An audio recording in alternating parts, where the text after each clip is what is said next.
Salut Pierre. Salut Valentin. Donc on est ici pour parler un peu du retour d'expérience des lunettes Nods que tu nous as prêté gentiment pour le trip The Spot to Be autour de la Bretagne. On va commencer juste par expliquer tout simplement comment on s'est rencontrés. J'ai fait une rencontre pas forcément banale puisque The Spot to Be Not se rencontrait dans un Blablacar puisque j'allais pour un week-end en Bretagne et donc j'ai embarqué Valentin et donc c'est pas mal, c'est qu'un Blablacar t'as 3 heures pour discuter et puis en discutant on s'est rendu compte qu'on avait des passions communes et notamment qu'on avait chacun créé une petite société qui essayait de faire des trucs en France et on a trouvé qu'il pouvait y avoir des synergies puisque moi donc, j'ai une petite expérience du milieu de la mer aussi, bon moins que Spot to Be, et qu'on croyait beaucoup au potentiel de la vision nocturne pour tout ce qui est aventure en mer. Que je connaissais pas du tout en tant que marin et rider de planche à voile, le milieu des lunettes de vision nocturne. Toi, pourquoi tu les utilises globalement? Quelles sont leurs utilisations principales pour le moment en fait? Et comment ça marche tout simplement? Ouais. Alors, peut-être sur la vision nocturne, à la base, c'est une technologie militaire. Ça a été les toutes premières générations, ça date de la Seconde Guerre mondiale. Donc, l'idée de base, c'est on amplifie la lumière résiduelle. La vision nocturne, ça ne marche pas dans le noir absolu. Il faut toujours qu'il reste un tout petit peu de lumière. Et en fait, la technologie d'un tube amplificateur de lumière va aller démultiplier les électrons pour les restituer à l'œil. Et donc, on parle de génération 1, 2, 3. Bon, il y a d'autres histoires après, mais c'est du marketing. Et ce qu'il faut retenir après, c'est des histoires d'amplification de milliers de fois, combien de milliers de fois on va voir la lumière. Et donc plus les générations sont récentes, plus on amplifie et plus on arrive à avoir quelque chose de qualité. On a aujourd'hui les acteurs, ce qui est intéressant, c'est que l'acteur principal est des acteurs américains, et le principal acteur européen qui fait la technologie d'amplification de lumière est français, c'est Photonis. Donc nous, on a été très intéressés, on a pensé qu'il y avait quelque chose à faire avec ça, puisqu'il y a un acteur français. C'est une technologie qui est mature, mais en même temps qui est mature en termes de le tube, mais tout l'extérieur, là on le voit là, ça c'est quelque chose qu'on a fait en impression 3D. Donc il y a l'impression 3D qui arrive, qui permet de faire gagner du poids, de pouvoir tester plein de choses. On s'est amusé à la faire en jaune, on s'est dit que sur les bateaux c'était intéressant. Donc on a vraiment, on a eu l'opportunité de faire des choses nouvelles sur une technologie et d'arriver un peu en concurrence avec, aujourd'hui les acteurs, c'est soit des acteurs étrangers ou alors on est sur des acteurs quasiment étatiques, c'est Thales qui fabrique pour les militaires. Et pour te répondre sur la deuxième partie qui était sur les besoins, voilà, à l'origine c'était utilisé par des militaires. Après il y a tout un intérêt. Il y a des gens qui adorent ça pour l'astronomie, ça permet de super bien voir les étoiles. Ouais, la surveillance dans les parcs animaliers pour aller pouvoir observer la nuit des animaux sans les déranger. Et après surveillance de domicile, c'est-à-dire qu'on va avoir une petite LED hier, invisible à l'œil nu, et qui va permettre d'éclairer en plus. Donc ça c'est quelque chose qui peut être utilisé en nuit noire. On amène un appoint de lumière infrarouge qui va permettre de voir aussi comme en plein jour. Ok, du coup, est-ce que tu peux nous dire comment on l'utilise et quels sont les potentiels risques? Alors, en utilisation civile, donc en France, ce qu'il faut savoir, c'est qu'on a le droit de posséder des lumières de vision nocturne, il n'y a pas de souci. Ce qu'on n'a pas le droit, c'est de les porter de les avoir en main libre. Donc, typiquement, les militaires, on les voit sur des casques. Ça, c'est interdit pour les civils. Parce alors, c'est spécificité française, hein. Il y a des pays en Europe, ils ont le droit. En France, c'est interdit. On ne peut pas manipuler. C'est pour ça que nos modèles sont vendus. On ne peut pas les accrocher sur un casque. On est sur des modèles purement main libre, ce qui se prête assez bien d'ailleurs à l'utilisation nautique, puisqu'on n'a pas forcément envie de l'avoir sur la tête, on a plutôt envie de l'avoir comme des jumelles autour du cou et de pouvoir s'en servir après. Ça c'est assez dérivé d'un modèle militaire américain, c'est ça qui a équipé les armées américaines. Et il y a l'intérêt d'avoir un œil qui a la vision normale et qui est périphérique et l'autre qui te donne une vision uniquement de nuit, parce que là tu as un champ de vision à peu près 30 degrés. Tu vas être à 40 degrés sur les autres. Et sur les risques, alors notamment à l'œil. Les gens imaginent ça, mais alors il faut se rappeler, pareil, c'est des produits militaires à la base, ils sont conçus pour, il n'y a pas de risque on vous met un coup de lumière dans la figure forte, ça vous éblouirait.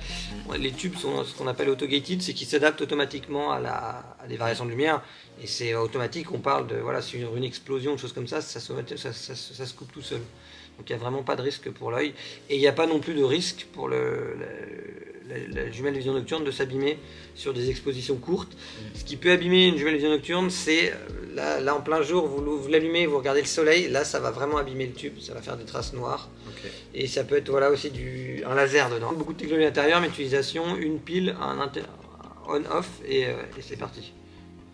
Ok. Ce qu'on vous a prêté, c'est donc une Orion qui est conçue en impression 3D en France, avec équipée de tubes Photonis en Eco Green. Vous voyez vert. Il y a deux teintes qu'on peut voir, c'est plutôt blanc ou vert. Historiquement, ça avait été toujours le vert, maintenant le blanc est plus à la mode, c'est vraiment une question de goût. On peut retrouver sur notre site des différences de photos entre blanc et vert. Voilà, donc là, qu'est-ce que tu as pu faire avec cet Orion? Alors, moi je l'ai utilisé dans 2 cas. Le premier moment où je l'ai utilisé, c'est tout simplement, on est arrivé au Glénan, entre les îles, au milieu de pas mal de caillasses et d'autres personnes qui s'étaient amarrées ici. Du coup, j'ai voulu, la nuit tombée, voir notamment la profondeur d'eau qui restait, à peu près, parce que dans la nuit on voit pas trop, voir si j'allais toucher les cailloux ou pas. Aussi observer si mon amarrage m'emmenait pas trop loin de la bouée originelle où j'étais stationné et où je pouvais éventuellement avoir un rayon qui me ferait toucher des bateaux.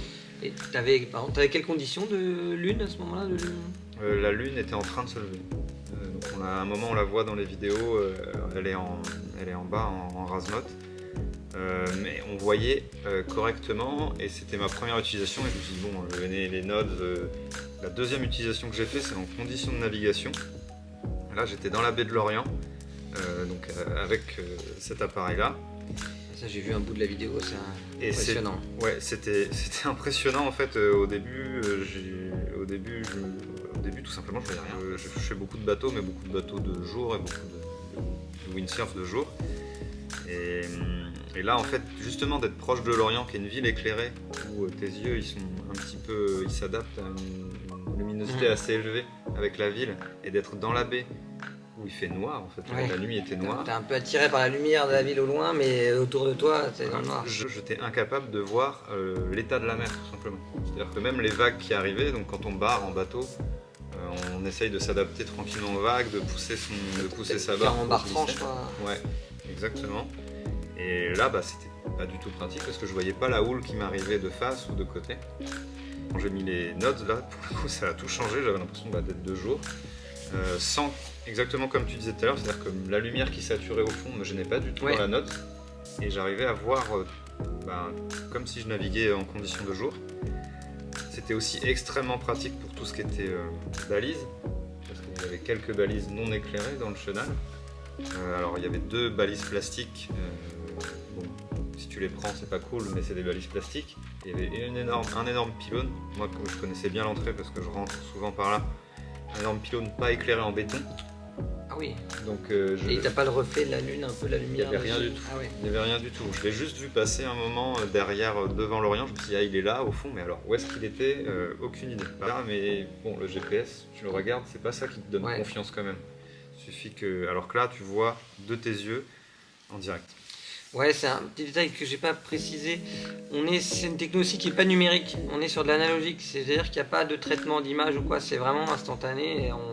C'est vraiment de l'optique et il n'y a pas de lag. Il n'y a pas de lag, il n'y a pas de problème logiciel ou quoi. On est vraiment sur quelque chose de rustique, quoi. Autonomie, mais on peut les laisser allumer à 30-40 heures avec une petite pile CR123 ou du LR6. Voilà, c'est des choses qui sont assez fiables et qui sont en plus une certaine étanchéité pour le bateau. On va pas plonger avec, mais ça craint pas du tout les embruns ou quoi que ce soit. Ça craint pas trop le sel? Normalement, il y a de l'étanchéité, il y a juste les optiques qui sont exposées.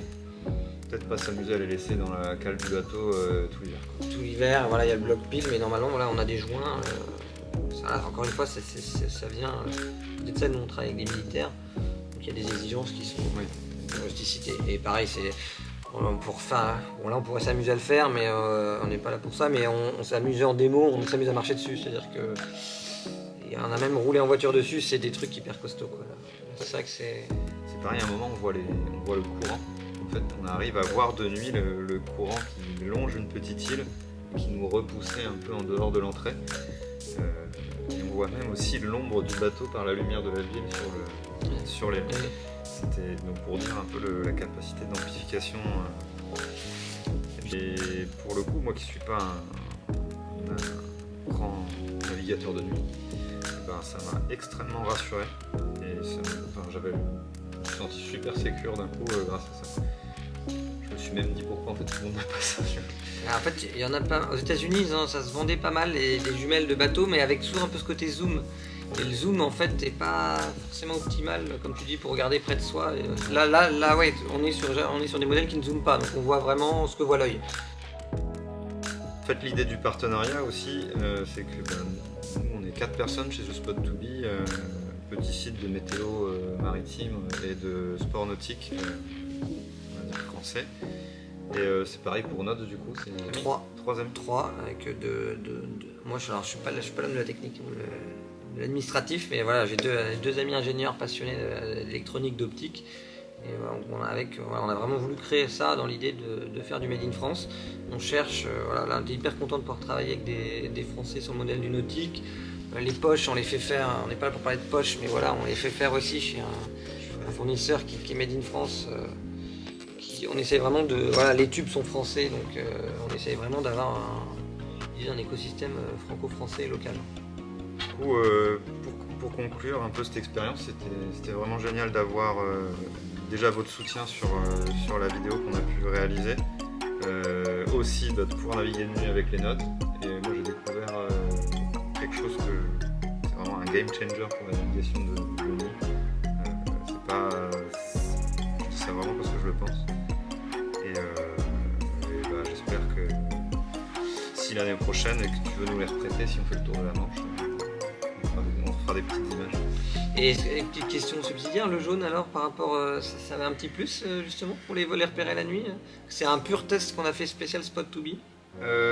Honnêtement, j'ai pas vu trop le. Ça t'a pas aidé à les retrouver Non, mais j'ai un petit bateau aussi. Ouais. Tu vois, dans le petit bateau, il était posé devant le cockpit, devant moi. Donc dès que j'en avais besoin, je les prenais, je voyais où c'était. En plus, vu que quand elles sont allumées, on voit la lumière verte qui sort, je la voyais. Merci beaucoup, Pierre. Merci Valentin. Puis au plaisir de naviguer peut-être ensemble la prochaine fois. L'été prochain. En Manche, toi. Bah peut-être, ouais.